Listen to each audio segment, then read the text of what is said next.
ఏది ఓసారి ఊదు. నాకు ఆస్తమా ఉంది సార్, ఊదకూడదు.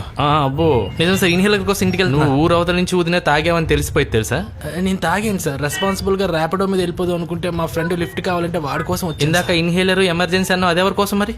అది మీకోసం. నా కోసం? నువ్వు అనవసరంగా ఆస్తమా అది ఇది అని అబద్ధాలు ఆడుతున్నావు, నీకు అర్థమవుతుందా? అర్థమవుతుంది సార్. తాగినోడు నిజాలు చెప్పాలి, అబద్ధాలు ఆడకూడదు, తెలుసు కదా. చిన్నప్పుడు ఆస్తమా ఉండే సార్. నువ్వేనా నీ ఫ్రెండ్ లిఫ్ట్ అడిగింది? నేనే. అటు తాగున్నాడు తెలుసా? ఎక్కాక తెలిసింది సార్. నాకు అవసరం ఉండి అయిపోయాను. అంత అర్జెంట్ అవసరం ఏమొచ్చింది నీకు? నాకు ఆస్తమా ఉంది సార్, ఇన్హేలర్ కోసం ఇంటికి వెళ్తున్నాను సార్. అది ఏంటిది?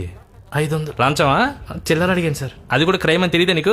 నీకు బుద్ధి లేదా? అలా డబ్బులు డైరెక్ట్ గా ఎత్తావా? కెమెరా ఉంది, ఫోన్ పే చేయొచ్చుగా సార్కి. ఎంత తాగారు ఇద్దరు? చెరువు 3 కోటర్లు. 3 కోటర్లా? మీరు ఇలా కోటర్లు తాగి ఏ ట్రాక్టర్నో గుద్ది మీ తలకాయలు టైర్ల కింద పడి నుజ్జు అయిపోయిన మీ మొఖాల్ని పోల్చుకోలేని స్థితిలో మీ తల్లిదండ్రులు ఎంత తపనతో ఎంత తల్లడిల్లిపోతారో మీకు కొంచెం ఐడియా ఉందా? నాకు అమ్మ నాన్న లేరు సార్.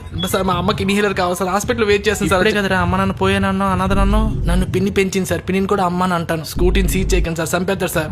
ఎవరు? మా నాన్న సార్. ఆయన కూడా ఆస్తమా ఉంది. ఎంతమందిని చంపి బ్రతికిస్తావరా సార్? 2 అబద్ధాలను కూడా ఆర్డర్ లో చెప్పలేకపోతున్నారంటే మీరు ఎంత తాగి ఉన్నారో ఐడియా ఉందా మీకు? సార్ నాకు 2 కానిస్టేబుల్ తెలుసు సార్. నెంబర్ కలపండి సార్. నేను కలిపేవాళ్ళ ఒకసారి దగ్గర. Sorry for the inter convent sir. ఏంటమ్మా ఏమన్నా ఇంటర్ కాన్వెంట్? అది ఇన్కన్వీనియన్స్ రా. ఏ కాలేజ్ ఇది? BSc BiPC. ఏంటది? నాకు ఆస్తమా ఉంది సార్.